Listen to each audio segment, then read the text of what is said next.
Liberl is a kingdom founded on the southwestern edge of the continent of Zemuria and displays their white falcon emblem with pride. Its advancements in orbital technology and having the lead in septium production on the continent helped to keep the country relevant. Over the centuries since its founding, aristocracy has faded, and a recent war ravaging the Little Falcon left a lasting scar on its populace. Septian calendar 1197. Estelle Bright is a 6-year-old. Wait, hold on. She's not 6, she's 11. What?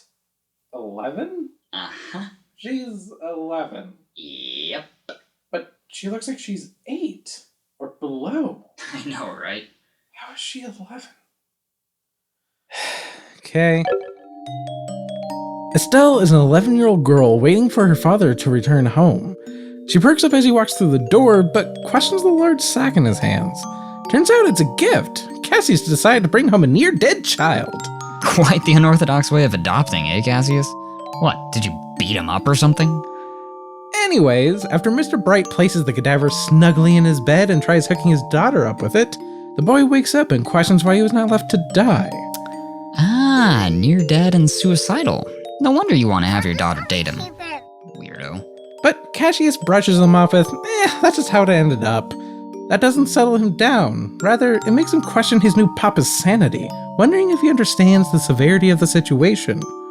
Meanwhile, Estelle out of nowhere decides in her own special way to shut the injured boy up by goombaying him and demanding to know his name, to which we get left in the dark for some reason? Septian calendar 1202. 5 years later, Estelle awakens from Joshua's sweet melancholic harmonica, playing a song she's grown quite fond of.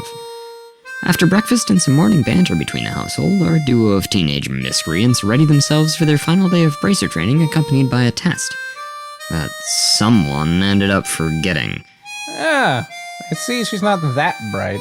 But after a request from their father to pick up the news, they set off on their trip. The two are heading to the town of Relent, situated in the region of the same name. Relent. Is this like the small apple? Oh. They're all like this.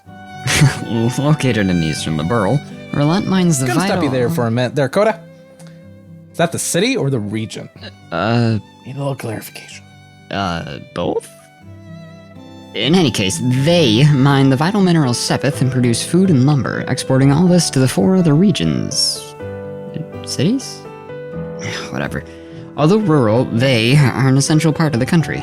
Just like the Bright family house, the country's foremost tourist attraction. Entering the Bracer Guild branch, they head upstairs to greet their mentor Sherazard, but get into a bit of hot water with Estelle forgetting her lessons. So, Shara quickly gives them a rundown, once again, on the profession they so greatly wish to follow. The Bracer Guild was founded in northern Zemuria, in a country called Le Mans State. Their symbol is a gauntlet, and just as a gauntlet supports and protects the armor of its wearer, so does the Bracer Guild support and protect any who call upon them.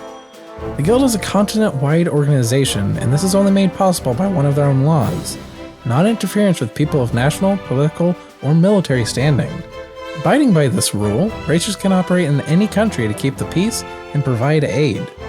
Bracers engage in all forms of work, from private investigation to combat, and even scrounging around the sewer for a child's lost pet rock. Sherazard Harvey, Cassius Bright, and many others are Bracers, and it's people like them that Estelle and Joshua aspire to resemble. Finally, after her re-education, the periwinkle-adorned tutor brings the duo downstairs to explain how Bracers typically receive their work, by checking a good old-fashioned bulletin board. But for their training today, a mock assignment will be given to them instead. And with that, the group heads out to the nearby Orbital Factory for a bit of preparation and one more lecture on orbments. Roughly 50 years ago, a certain Professor Claude Epstein revolutionized the world.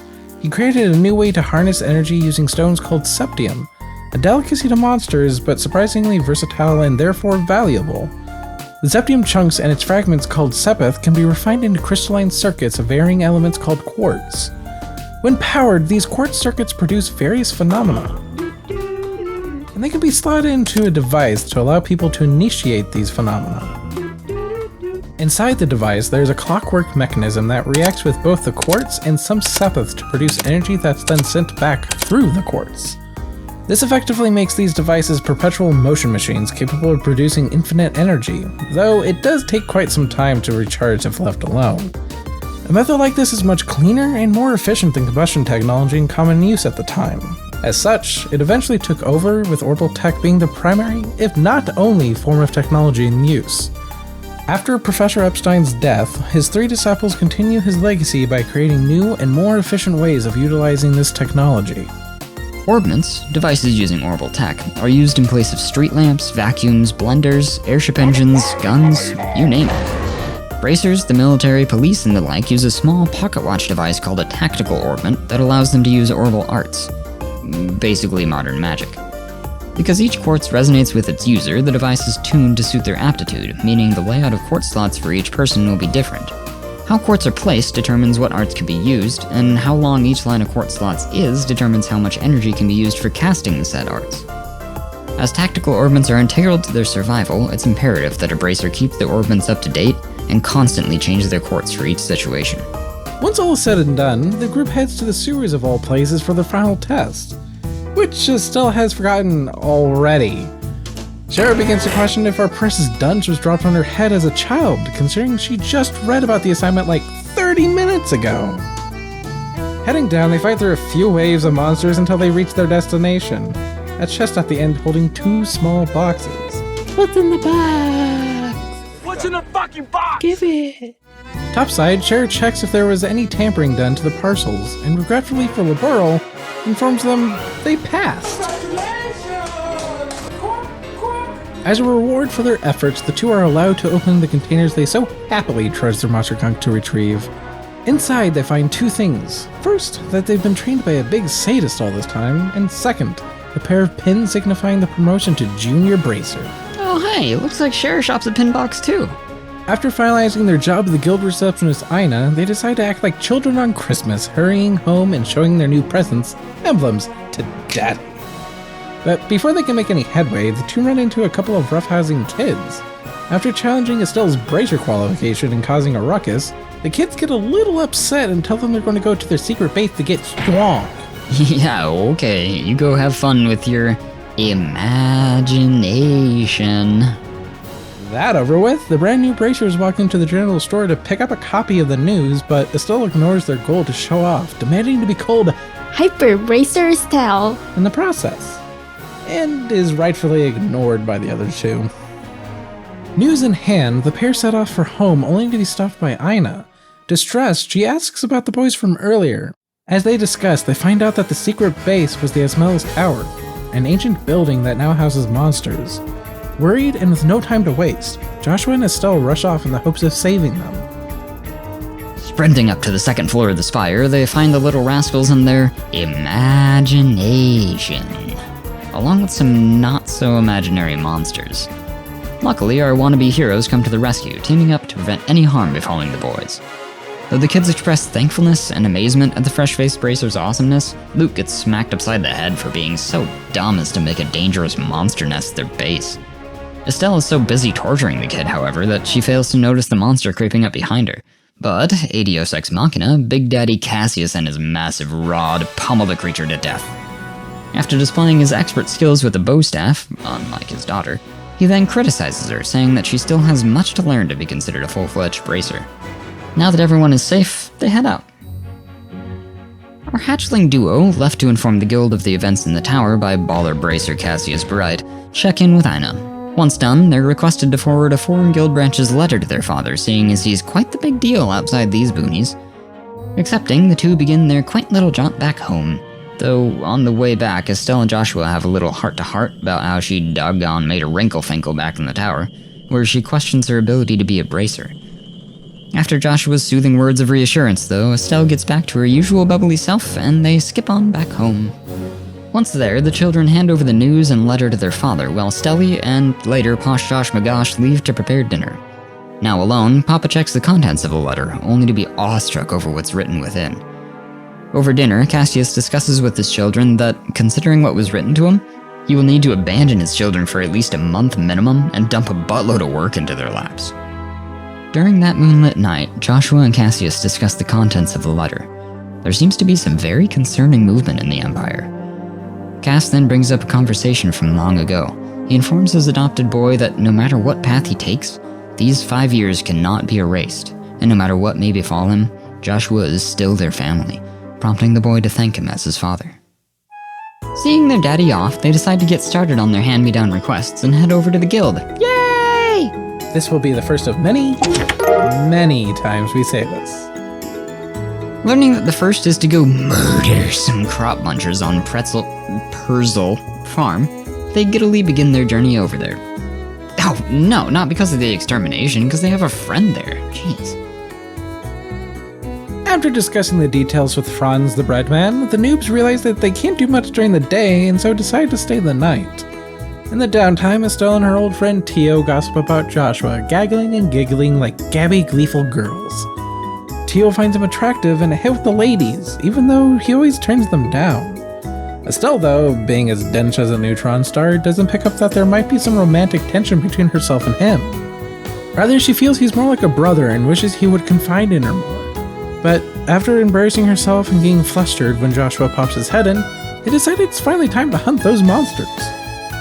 Walloping them pretty fiercely, the Purcells plead to let the poor things go since they don't want to kill defenseless animals. They don't sound like farmers to me. Normally you'd kill the pests ruining your crops. Well, shooting the managers. But okay. Contrary to the pacifist Purcells, Joshua would agree with extermination. We can't shoot them. Nope. Or gas them. Nope. Or fill in their holes. Nope. But since no one else thinks the same, acquiesces to their desires and lets the buggers go free. Bothered by this, though, he confides in Estelle when they're alone, about loathing his cold-heartedness and lack of compassion, and in response, his sister blows up in his face. She tells him that knowing him for the past 5 years of her life, she believes she has a full understanding of his strengths and weaknesses, and to never disregard all that with a bunch of nonsense about being broken. But above all else, she is happy. For once in his life, he let his weakness show to someone else, which for her is gratification like no other. With his spirits lifted, the two head to bed, and in the morning say their farewells and head back to the guild to report their success. Entering the guild house to report and receive their next assignment, they learn that they will be working for none other than the mayor of Relent, Mr. Jolly Old Saint Nick himself, Mr. Klaus. After exchanging pleasantries, they get down to business.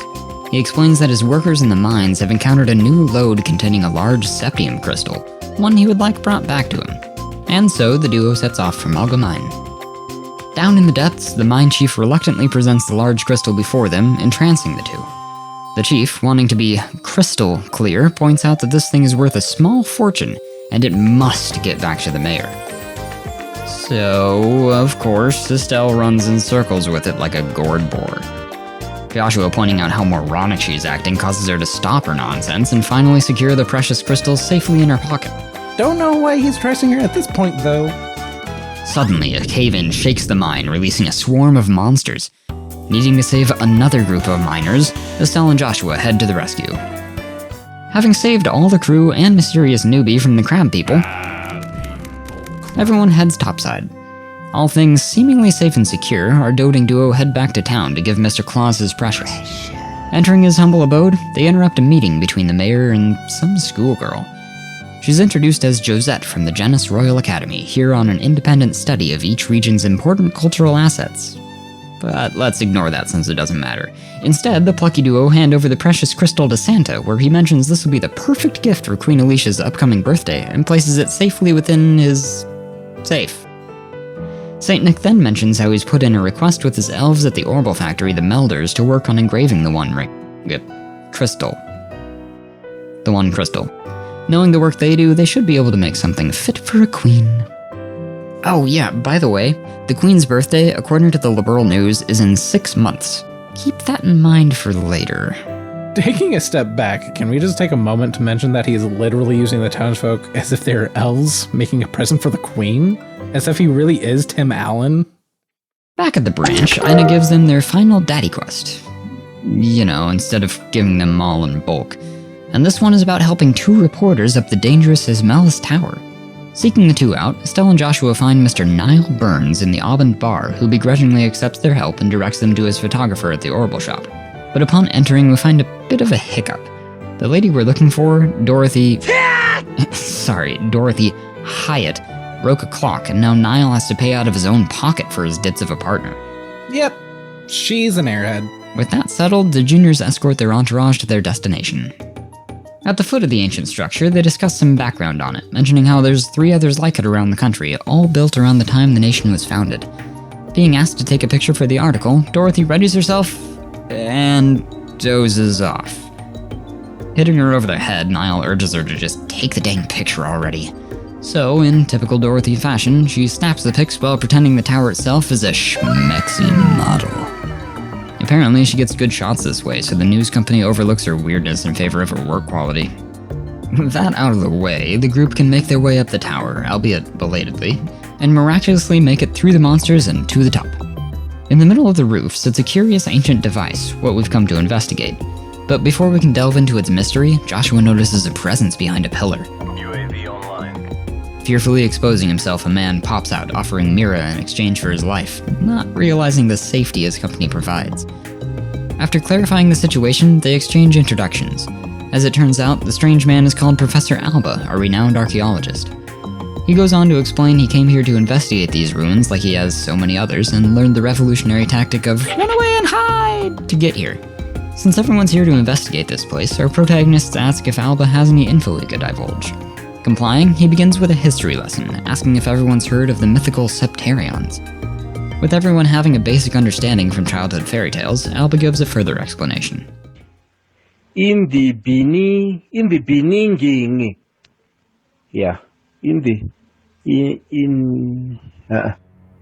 The ancient inhabitants of the Zamirian continent were highly technologically advanced and were gifted 7 celestial treasures by their deity, Adios. Each treasure is guarded by a holy beast and has its own ideal and purpose governing one element in this plane of existence: earth, fire, water, wind, time, space, and mirage. It is believed that the ancients used these gifts, the Septarians, to rule the earth, skies, and seas. It was written that they even knew the secrets of time and life. Even so, they were still lost with civilization 1200-ish years ago and became the stuff of legend. For reasons we can only surmise, the continent fell to ruin, and for 500 years after this great collapse, the land was trapped in a continual dark age. Lands were fought over, countries were founded, and with the advent of the Septian Church, peace at last came at hand. Now, Alabama George is in search for one of those same God-gifted treasures, the Oriole. Having narrowed his search to Liberl, our archaeologist/treasure hunter/puppeteer extraordinaire is inspecting the towers due to them overshadowing the region since time immemorial. Supposing the towers were made when Liberl was founded, there may be a connection to the gift. That monologue over, Niall sends Dorothy off to collect photos, and everyone else goes off to do their own things. Taking in the gorgeous view of a void eating the world, Estelle points out she can somehow see all of Relent from up here. Even though it's gone. Joshua, on the other hand, hasn't been feeling too well, a bit woozy since a little after reaching the top. What, did calling in that UAV take a lot out of you? Wanting to comfort him, Sissy tries to stay by his side, but he pushes her away with the explanation that gaining as much knowledge as possible is something bracers should do as well. Taking his poor excuse, she heads off to talk to everyone in her downtime. Talking to Dorothy, we learn about, well, guess what? Photo quartz and pictures, nothing much really. Moving over to Nile River, he brings up a couple topics, both of which we'll get into in 10 minutes or so. And last of all is our resident archaeologist, Alba. Talking to him, he asks our little heroine if she would kindly tell him if she lost anyone dear to her during the war. Silent and slow to respond, Estelle solemnly tells of her mother's passing. That's not to say she's terribly sad over it, though. For the addition to her family, a little brother to her, although he acts more like an older sibling. Well, I mean, he kinda is, so... The hyperbracer is surprised at how open about all this she was, but the professor just mentions that it's wonderful to have good relations. Moving on, Estelle asks how the investigation into the tower is going. Sadly, he hasn't found much. If he wants a better comprehension of the tower, he needs to investigate the other 3. There's also the strange device in the middle of the roof. It may have stopped, and there's a slim chance it could be reactivated somehow. Returning to Joshua, Twinny makes sure he's alright, and with Niall having offered Alba a piggyback ride with capable brats, everyone is ready to head back down to town. When they arrive, everyone says their goodbyes, and the escorts move to report in with Miss Ina. Upon entering, they find their mentor has returned from all the crap Cassie has dumped on her as well. Moving along, after some playful banter between the group, they get rudely interrupted by Mayor Santa Claus stating something terrible has happened. Well, that's nice and all, but can't you knock first? You know, this isn't some place where you can just barge in and demand help. Oh, wait. Well, at least he justifies his barbarity by explaining that his home has been broken into and ransacked. Concerned, the Bracer duo turned trio head on over to his house to investigate. Whoever burgled the mayor's house really left it in chaos. Everything tossed around everywhere. Worst of all, the safe was open and the jewel they just worked their butts off to get was gone. Oddly enough, the rest of the house was left untouched. After seeing what befell the manor, Shara leaves Joshua and Estelle to investigate the house while she discusses with the mayor. The safe is the obvious starting point. Joshua, being a little more than meets the eye, gives a convoluted explanation in great detail on how the burglars cracked the safe, undermining it all as basic knowledge. But it's really not. After checking the safe to prove his theory correct, I'm dusting for fingerprints. Really? No, I'm just dusting. they move on, gathering a few more clues like a survey leaf in the attic of all places. Concluding their investigation by giving their mentor all the evidence, they come to the conclusion that the thief is none other than Josette. What? The woman who was there when you placed the rock in the safe? Golly gee, I never would have guessed. With the suspect in mind, they rush out of the mayor's house in the hopes of catching the thief before her departure. After checking at both the hotel and airport, they find out that not only is she already gone, but no one fitting her description ever arrived or left via airship. The trail's gone cold already and all hope seems lost. But wait, Brain blast! Estelle actually remembers the leaf they found in the attic. With this information, Shara narrows down the search to Mistwald Forest, the only location around with survey trees. Now hopefully knowing the location of their whereabouts, the team heads for the baddie's base. Reaching Mistwald, Shara breaks out her bracer trekking skills and follows the thieves to their quaint little hideout. Once there, the trio sit back quietly and listen to Josette and her little gang boasting about their precious haul.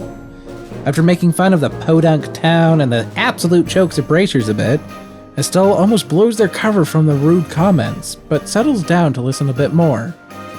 Until she's called a brainless bimbo, then all hell breaks loose. Showing impressive leadership skills, Josette sells her goons' minds by denouncing Estelle and Co. as a bunch of kids and entreating her posse to show the strength of the Kapua family. After the troglodyte childishly retorts that she's a brat, Josette Sailor Moons into her gang's attire as they prepare themselves for their doom. She-Hulk promptly pummels them in the face with her massive rod, a trick she picked up from her dad, and gloats That's what they get for taking bracers lightly. as she snatches the crystal from her hands. Like an absolute fool, Gollum exclaims the precious is hers! What a joke. You guys know you're thieves, right? You stole it. It's not yours. But before an arrest can be made, And before Shara can play a game of cat and mouse, a noise from above interrupts as an airship comes flying in, guns blazing. As soon as it lands, Josette's brother pops his little head out and mentions their push into the Relent region is on hold. Something big is happening in the Bose region. With that, the do-badders jump onto their airship and vamoose their way out of there, as the Bracers stare, dumbfounded. But on the bright side, they have the precious Septium crystal back at least. get it? Bright side? Like that's their team name since their last name is Bright. You get it? Please clap. So, arriving back in town, they hand over the gem to old Saint Nick and head to Ina, again for like the 5th time, to report and have a pity party about who's at fault for letting the bandits go. I mean, I don't see how anyone would deal with an airship firing into the scene, but sure. Instead, Ina and Shara praise the wonderful work they've done recently as Ina gives the little ones a couple recommendations. You see, right now, Estelle and Joshua are both junior status bracers, and can only become senior status once they've received recommendations from all 5 regions, including this one. How this works in Crossbell, I don't know. Though as they consider joining cross-country to gather the rest of the plot coupons, they figure it's best to get Daddy's permission before sleeping over at a bunch of strangers' cribs. But out of nowhere, the wall-mounted Orville phone starts ringing. As Ina picks it up, she suddenly gets surprised, saying she'll pass the message along to his family who happen to be bracers. The airliner Linde has disappeared over the Bose region, and Cassius was supposed to be on said flight as well. Everyone in the room baffled by this, she continues, stating his name on the passenger list to verify. Senior bracer Cassius Bright, 45, is now missing in action.